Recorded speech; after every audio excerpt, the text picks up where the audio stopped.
Oh, you're early. Anyways, come on in. I was sitting with a grumpy face when my mom entered the living room with my newly appointed babysitter. I'm 12 years old, and I don't at all need a babysitter, but my parents were adamant. A skinny, nerdy dude stood with my mom, looking at me with a nervous face. You must be Dylan. I'm Joshua.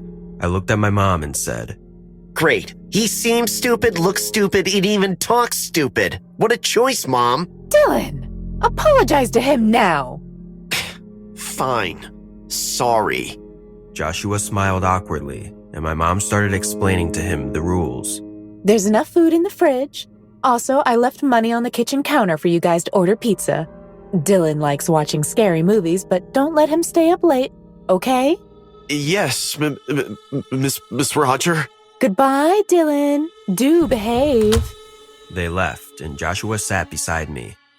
So, you like Yeah, scary movies. Me too. Really? You want to see something scary? Yeah, sure.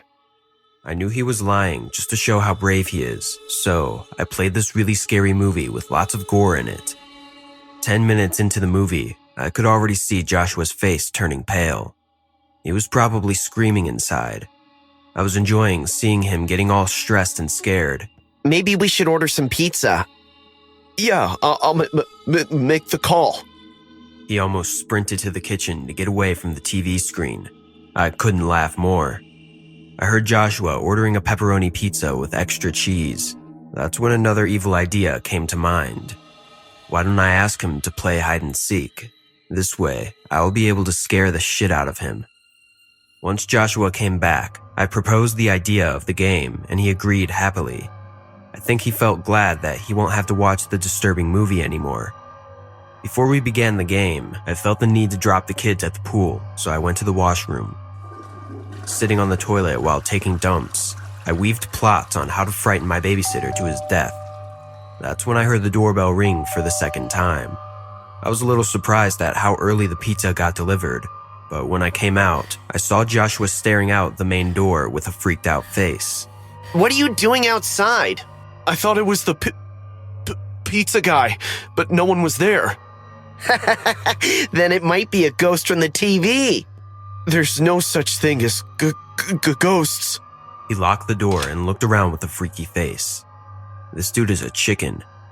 Without wasting any more time, we started the game. First, Joshua went to hide and I found him in 5 minutes.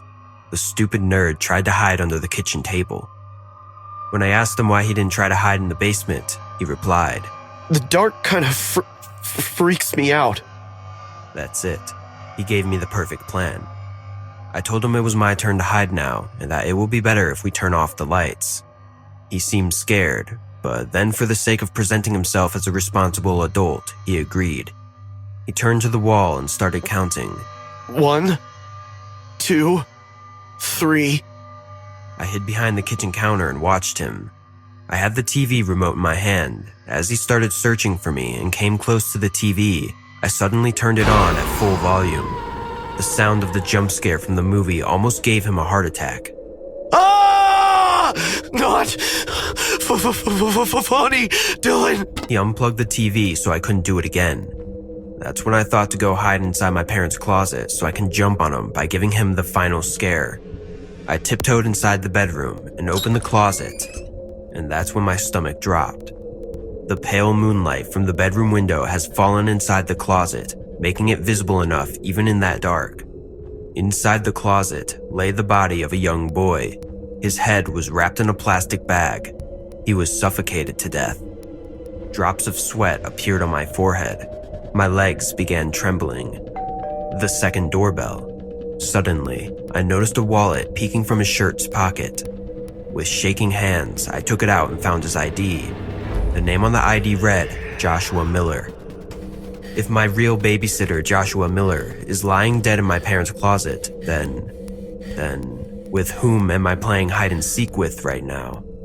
Oh, Dylan. You didn't go to hide in your parents' closet, right? I heard his footsteps coming into the room. I quickly hid under the bed. My heart was beating faster than ever. There's a murderer in my house. From the gap under the bed, I saw a pair of legs walk in, then stop right in front of the open closet. Congrats! Look like you found your babysitter. I realized the game that I agreed to play a few moments back has now become a survival task because truly my life depends on it. I put a hand on my mouth so that the killer couldn't hear my heavy breathing. Now that you found him, I better introduce myself. I'm Kyle. Joshua used to be my best friend before he slept with my girlfriend. I mean, can you imagine? This piece of shit managed to steal someone's girlfriend? So, I did what had to be done. He kept on narrating his story while walking all over the room. I could only see his legs from under the bed. So, a few days back, I got to know he has taken some babysitting jobs. That's when I decided to kill him. It was safe to do it in someone else's house, you know? Trust me, I only meant to hurt him, not you or your parents. My plan was simple, to reach early before him and then wait for him to arrive. Then kill him, hide his body until you go to bed and secretly get rid of it without any of your knowledge. Everything was going according to my plan, until you found out. What will I do now, huh? Saying this, he sat on my parents' bed. His feet dangled nearly half an inch away from my nose. Tell me, what will I do now? I don't think you can keep a secret, which means I have no other option left. He suddenly jumped from the bed and looked directly under it, screaming, Time for you to die, Dylan! Ah! Who's scared now? I ran, and Kyle chased me down the hall. I could hear his stomping footsteps. I rushed to go upstairs, and he stuck a knife at me. Luckily, it missed me, but tore my t-shirt from the back. But I didn't stop. I ran straight to my room and locked the door before he could get in. Kyle lunged at the door and stood banging on it with his fists. I thought you liked the scary movie. This is your scary movie in real life. Come on out, Dylan. Time to play with your babysitter's killer. That's when I heard the doorbell ring. I looked out of my window. It was the pizza guy. I screamed at the top of my voice. Call the cops, he has a knife. Call 911 now. But before the pizza guy could grasp the entire situation, Joshua ran downstairs, opened the door, and lunged at him with his knife. Thankfully, the pizza guy was stronger than him. After quite a struggle, he managed to pin down Kyle and took the knife out of his hand. The cops were called, and Kyle was arrested for murdering his friend, my real babysitter, Joshua. My parents came rushing, receiving the call from the cops. They cried, hugging me. I could spot the fear in their eyes. My dad rewarded the pizza guy with a good amount for saving my life. What's even more disturbing is that the cops found sleeping pills, rope, and 3 extra plastic bags in Kyle's backpack. The dude came all prepared. I have no doubt his idea was to drug me using the pizza so that he could get rid of his victim without any trouble. My parents leave me with my grandma these days whenever they have to go out at night. They are never going to hire a babysitter again. Hey guys, I hope you're enjoying the video. If so, please leave a like. And also, a small percentage of people that watch my videos are actually subscribed. If you want to support this channel and make this channel reach the 1 million mark, please consider subscribing. It's free and you can change your mind later. Enjoy. My name is Lily, and at almost 40 years old, you could say I've done it all in my life. I've been a police officer, a volunteer firefighter, and even a traffic officer. Of all the jobs I've had, would you believe me if I told you that the most dangerous of them was babysitting? Seems hard to believe, doesn't it? Well, maybe when I tell you this story, you will understand why. That was my first day as a nanny, and the last thing I imagined that day would be my last. I had to take care of my neighbor's family, people I had known all my life. Their children were a bit naughty, but they felt comfortable with me. They knew me since they were born. Lily, are you going to take care of us today? Yes, Angie. Are you happy? Yes! Hey, Lily, can we play a scary game? We'll see. Well, kids, looks like you're getting along already. I promise to take care of them, Mr. and Mrs. Willis. Don't worry, Lily. We trust you. Much more than anyone else we may have called. We'll be back in a couple of hours. Be sure to send him to bed early, yes? No, it's a Saturday. I don't want to go to sleep early. Sorry, guys. My hands are tied. You guys listen to Lily. Behave yourselves. Yeah, Mom. Okay. And so, the Willis family left, leaving me alone with the two who started bombarding me with questions. Lily, I'm hungry. Lily, can we have ice cream before dinner? Lily, I don't want to take a bath. Lily? Lily, I'm talking to you. Lily? Oh, you guys, stop it. I've only got 2 ears. But there's 2 of us. But you're talking like there's 2,000 of you. Talk to me one at a time. You first, Angie. I'm hungry. Okay, I'll get the food ready. Now you, James. I want to play Bloody Mary. What?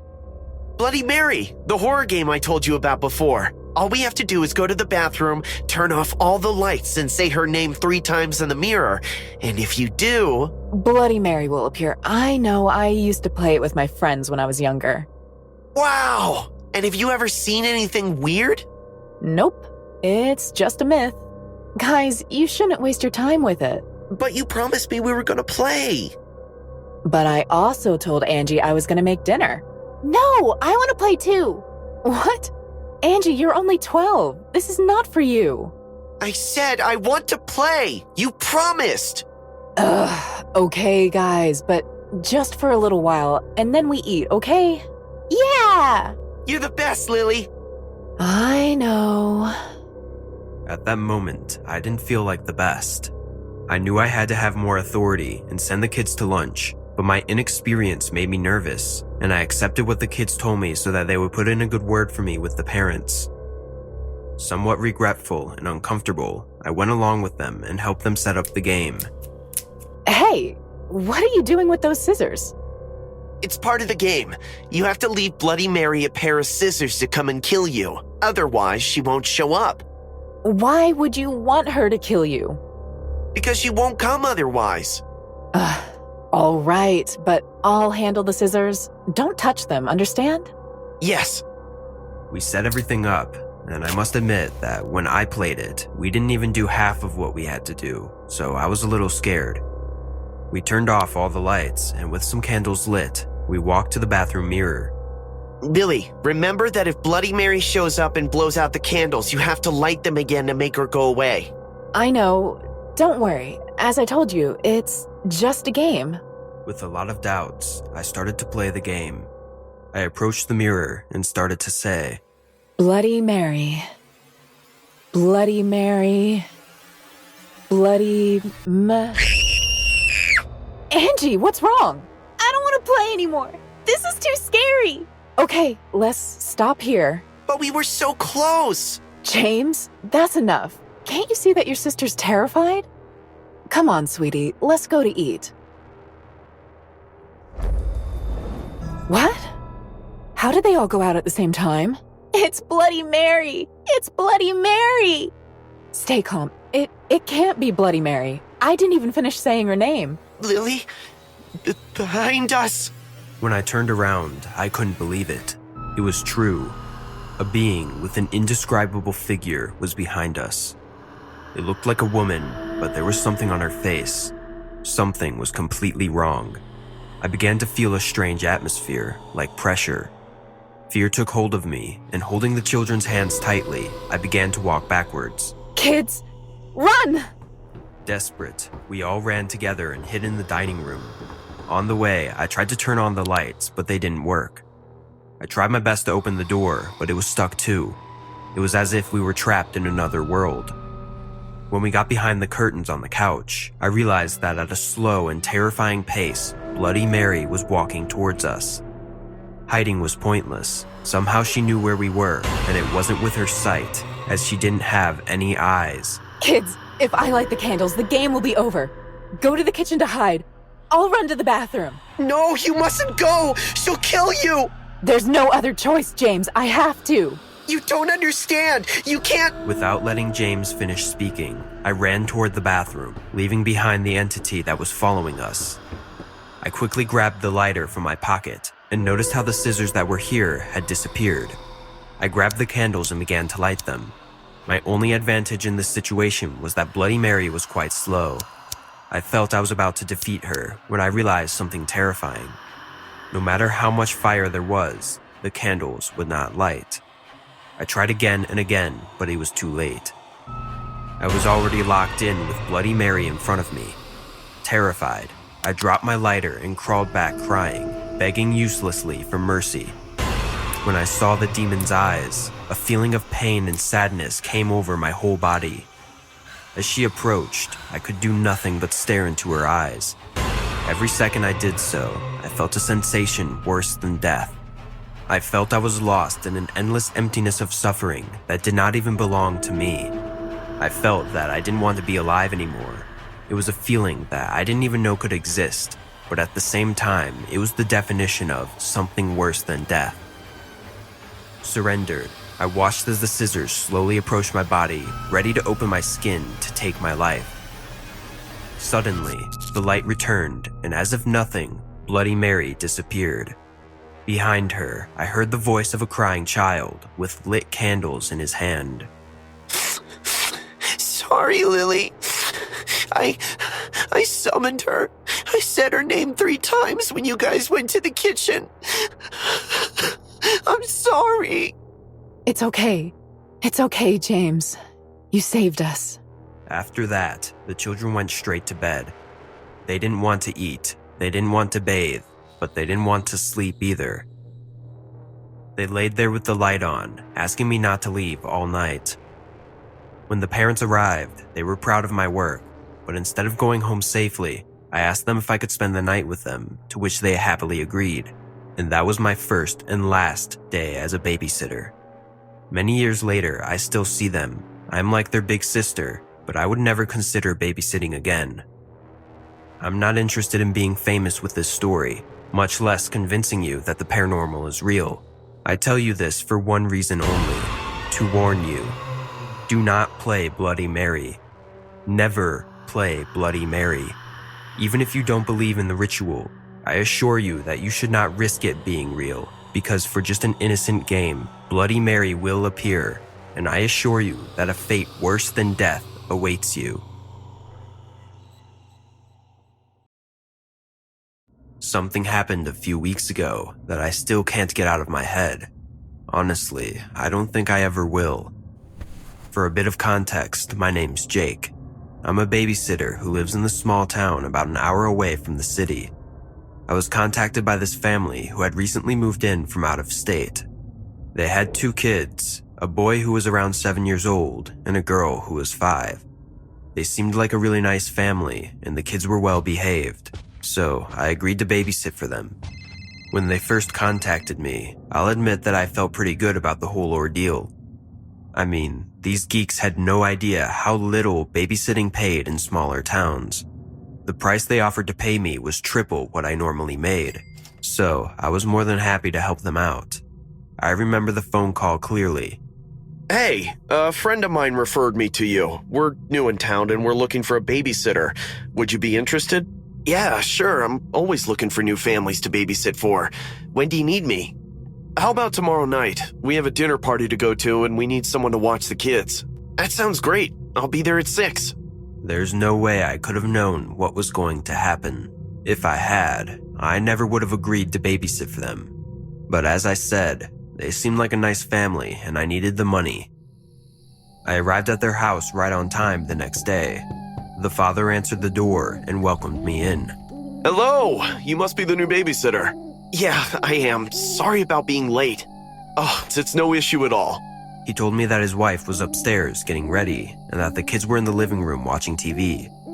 He showed me around the house and told me where everything was, and then introduced me to his children. This was the first moment I really noticed something was off. The girl was sitting on the couch, staring blankly at the TV. She didn't even acknowledge my presence when her father introduced me. It was like she was in a trance or something. The boy, on the other hand, jumped up from his seat and ran over to me, shaking my hand vigorously. Nice to meet you, I'm Timmy. It's nice to meet you too, Timmy. His energy was infectious, and I found myself smiling despite the weird vibes I was getting from the rest of the family. The father quickly excused himself, telling me that his wife would be down shortly. Minutes later, I heard the door close as he left the house. I sat down on the couch next to Timmy and asked him what he was watching.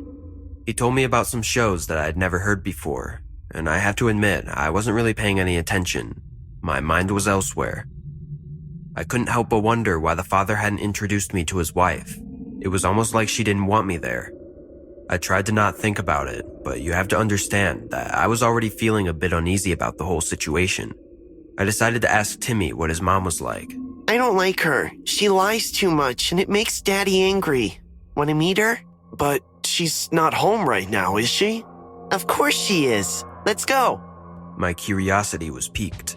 I understood this was probably just some game a kid would play, but I couldn't help myself. I followed Timmy upstairs, and he led me to a door at the end of the hallway. He knocked on it lightly and then opened it. Mom, I want you to meet the new babysitter. I gasped. My heart sprung into my throat. I couldn't believe my eyes. There, lying in a bed in the middle of the room, was a woman. She looked to be in her early 30s, and she was incredibly thin. Her hair was matted and greasy, and her skin was pallid. She didn't look like she had eaten in weeks. What was quite possibly the most horrifying thing about her, however, was her eyes. They were sunken into her skull, and they were completely black. There was no iris, no pupil, nothing. Just two black voids staring back at me. The woman slowly turned her head to look at me, and I couldn't help but feel like I was being stared at by a monster. Her mouth opened slightly, and she spoke in a hoarse voice. I screamed and stumbled backward, tripping over a chair and falling to the ground. I scrambled to my feet and ran towards the door, but Timmy was blocking it.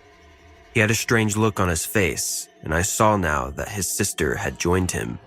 Daddy says we can't let you leave. What the hell is going on here? What's wrong with your mother? I walked toward them, intending to just push past them and make a break for it. But my blood ran cold as I saw a glint of metal in Timmy's hand. He was holding a knife. Daddy says we can't let you leave because then you'll tell everyone about Mommy. She likes to make pretend sometimes, and if people found out, Daddy would be sad. Looking wildly around, I remember thinking that this must be some kind of nightmare. There was no way this could be real, but it was, and I was trapped. I had to think of something, and fast. Staring around the room, my eyes set on the window. I sprinted for it and threw it open, not even thinking about the fact that I was 3 stories up. I heard Timmy and his sister screaming behind me as I leaped out onto the thin roof that ran along the side of the house. I edged my way along the roof, my heart pounding in my chest. I could hear him. Timmy followed close behind me, giggling uncontrollably. I looked back and saw him standing at the edge of the roof, knife in hand. I screamed at him to stay back, but it only made him laugh harder. I turned back around and kept moving. I was almost to the end of the roof when I felt something sharp slice through my leg. I screamed and fell to the ground, clutching my wound. Timmy was standing over me, grinning from ear to ear. Daddy says it's time for dinner. Go to hell! I kicked him as hard as I could in the shin, and he yelped, dropping the knife. He stumbled backward and fell off the roof, screaming. His blood-curdling screams echoed in my ears as I lay there in pain, waiting for help to arrive. I was later hospitalized and treated for my injuries. I never saw Timmy or his sister again, but I still think about that day often. From the official story, the father had been abusing his children and his wife, holding them hostage in the house. The mother had stage 4 cancer and was close to death. The children had been brainwashed into thinking that if they let anyone leave, their mother would die. I didn't buy it though. I still remember Timmy's sister's soulless eyes, and I still hear his giggling sometimes in the middle of the night.